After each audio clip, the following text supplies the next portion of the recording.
Part 2 of Unit 7, Graphing Rational Functions. In the first part, we discussed the characteristics of a rational function and specifically got into how to determine the domain. Now we're going to go through the vertical asymptotes and, if we have time, the x and y intercepts. So in this next part, determine your vertical asymptote. Make sure you always write it as x equals the given number. So in order to determine our vertical asymptotes, we're going to take the factors in the denominator that do not reduce.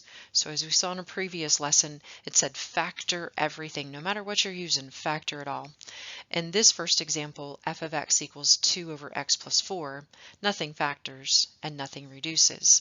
So when we're determining our domain, we would take whatever is in the denominator, set it equal to 0, and solve. So x in this case would equal -4.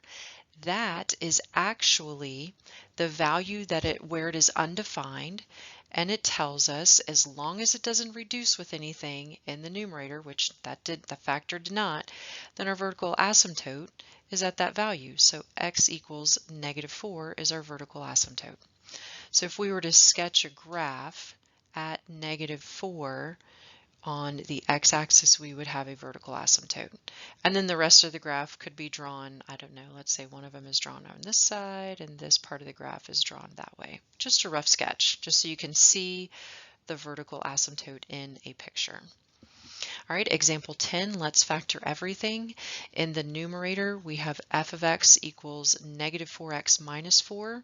So I can factor out a -4, which leaves me with an x plus 1. In the denominator, we have x squared minus 9. I hope you recognize that as a difference of two squares makes factoring those so much easier. X plus 3 and x minus 3. Again, we're taking everything in the denominator. It helps us determine our domain. So in order to do that, we are going to set each of those factors, x plus 3 equal to 0 and x minus 3 equal to 0. Make sure that nothing reduced. The x plus 3 and the x minus 3 had nothing in common with the x plus 1. They have to be identical in order to reduce them. So our two, in this case, vertical asymptotes, when I solve for x in the equation x plus 3, I'll get x equals -3. And when I solve for the x in the equation x minus 3, I'll get x to equal +3. So this example would actually have two different vertical asymptotes. So just a teeny tiny little rough sketch. I would need a vertical asymptote at the -3. I would need a vertical asymptote at the +3. And I would have some shape drawn on the left, something happening in the middle, and something else happening on the far right-hand side. And again, that would determine that would debate on the other type of asymptotes and things. Again, we're just looking at the vertical asymptotes at -3 and at +3. And our last example for determining vertical asymptotes, again, write it as x equals.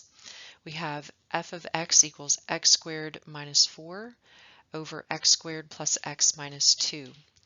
Hope you remember that numerator is a difference of two squares. Its factors will be x plus 2 and x minus 2. The denominator is not a difference of two squares, but it's pretty easy to factor itself. So first times last, what multiplies to -2 has the sum of that middle value, +1. And again, the factors of 2 would be 2 and 1. I need one of them to be negative, so 2 times -1 is -2, and 2 plus the -1 is the +1, okay? If you're factoring with the visual method, you would put a little baby x underneath of each of those values and look to see if they reduce, which they do not. So our denominator factors are x plus 2 and x minus 1. Now, if I just want the domain, I would set both of the factors in the denominator equal to 0. But our vertical asymptotes say the factors in the denominator that do not reduce. I'm noticing in this example that x plus 2 in the numerator and x plus 2 in the denominator actually reduce. So I'm only left with one vertical asymptote. I'll set x minus 1 equal to 0 and solve to get x equaling positive 1. So I do have another break in the domain, but because it's a reducible factor, it's not a vertical asymptote. We would have something else that would happen at x equaling -2. Not sure about that yet, but we would definitely have a vertical asymptote at x equaling positive 1. Okay, our next step is to determine our x and y intercepts. I know you were told to factor everything, and we're going to, but to find the y-intercept, the easiest thing to do is go ahead and substitute the 0 for every single x value first, and then get your y-intercept. So I'm going to let x squared plus 3x minus 4 over 3x plus 9 become 0 squared plus 3 times 0 minus 4 over 3 times 0 plus 9. Any of the zeros become 0. 0 squared is 0. 3 times 0 is 0. So 0 minus 4 in the numerator is -4. 3 times 0 in the denominator is still 0. Plus 9 gives me 9. So my y-intercept is the ordered pair 0 for the x and -4/9 for the y. Okay, very easy to do. You can also just kind of think about it like, if you want, you could cover up, here let's use a different color, you could cover up anything that has a variable and just look at the constant values at the back end, reduce those if possible, and that will give you your y-intercept. Kind of another way to look at it. All right, let's erase that mess so we can get back to determining the x-intercept. So our x-intercept is a little bit more involved. We do have to factor everything because it states it's any factor in the numerator that doesn't reduce. So I do need to factor my numerator and my denominator. Denominator is pretty easy. It's only a GCF. Let's go ahead and take care of that first.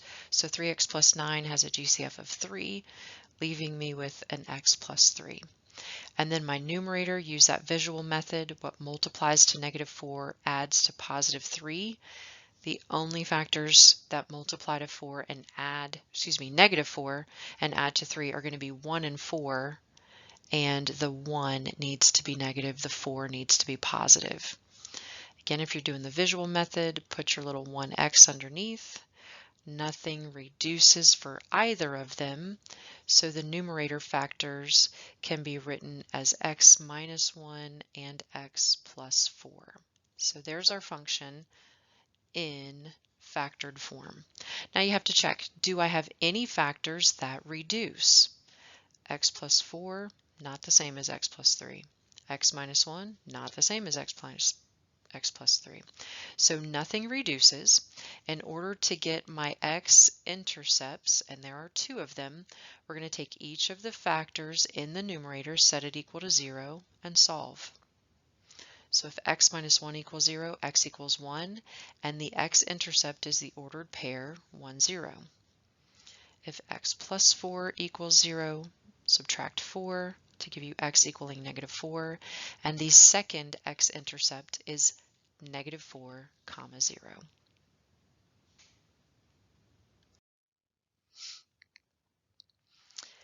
In this example, let's use our shortcut that we did the last time, determining that y-intercept. Remember, all of the x values are zeros, and the y is going to be some number.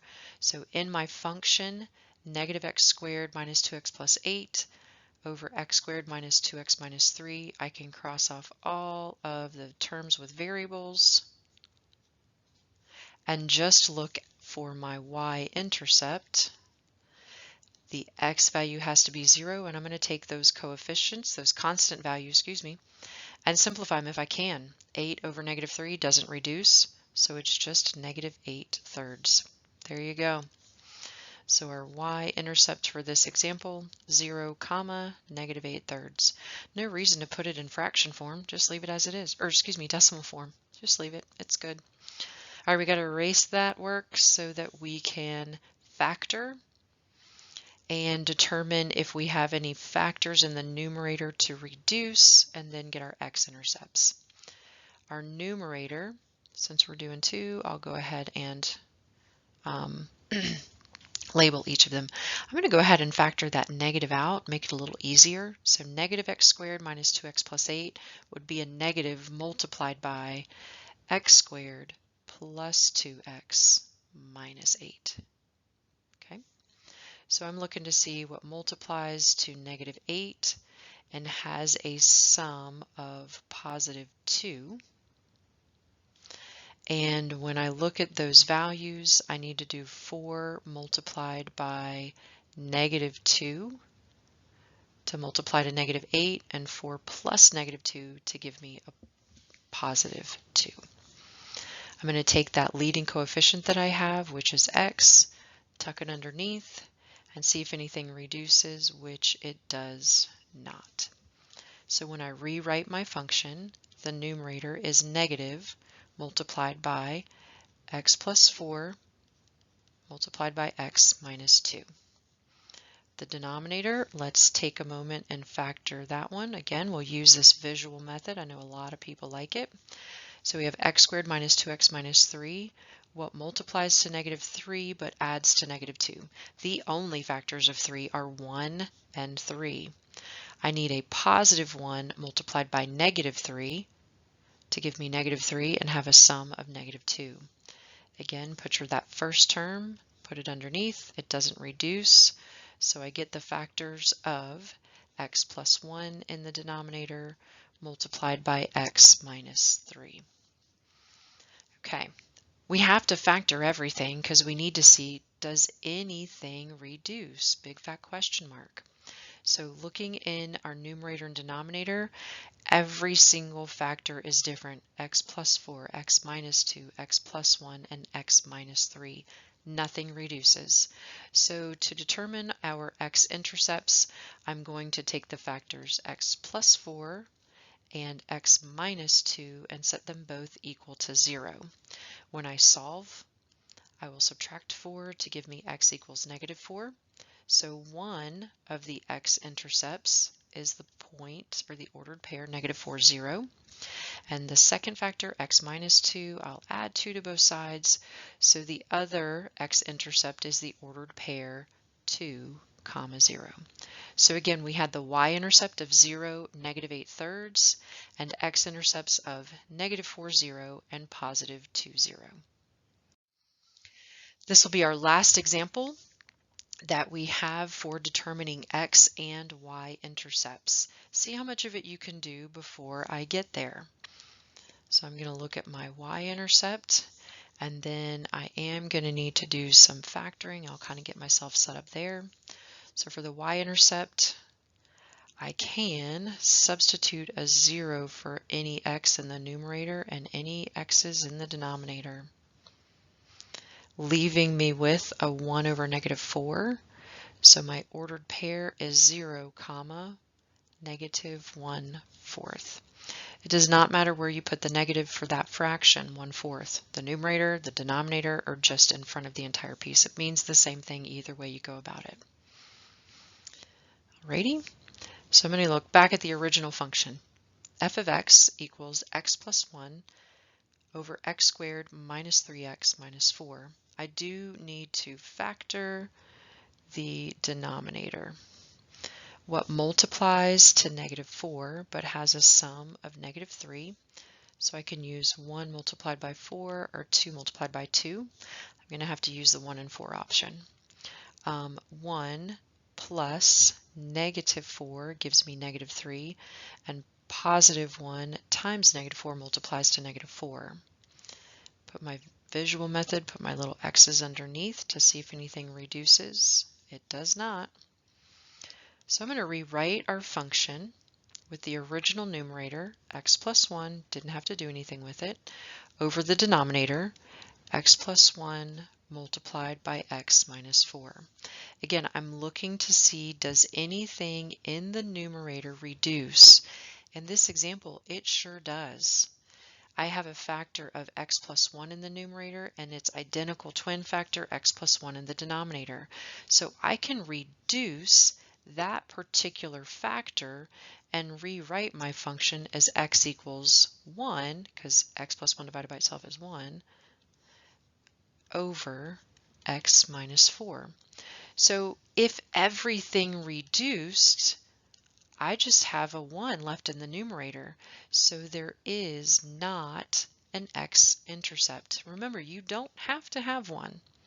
Doesn't have to.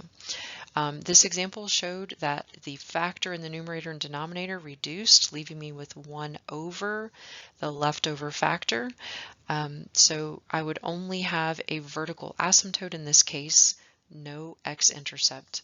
The x plus 1 reducible factor is going to be something else we'll discuss in our next lesson. At this point, you can continue on practicing any problems from that first worksheet in your Unit 7 packet. Remember, domain is all x values that can be included. So factor your denominators, set those factors equal to 0. Vertical asymptotes are those exclusions you took out of your domain, what you set equal to 0 and solved for, just like excluded values. And then x and y intercepts. For y-intercepts, replace all the x's with 0 and simplify, 0 comma some number. And for x-intercepts, you factor everything, and any factors that are left in the numerator, set them equal to 0 and solve to get an x-intercept. You do have a quiz and a test both in the next coming weeks for this particular content.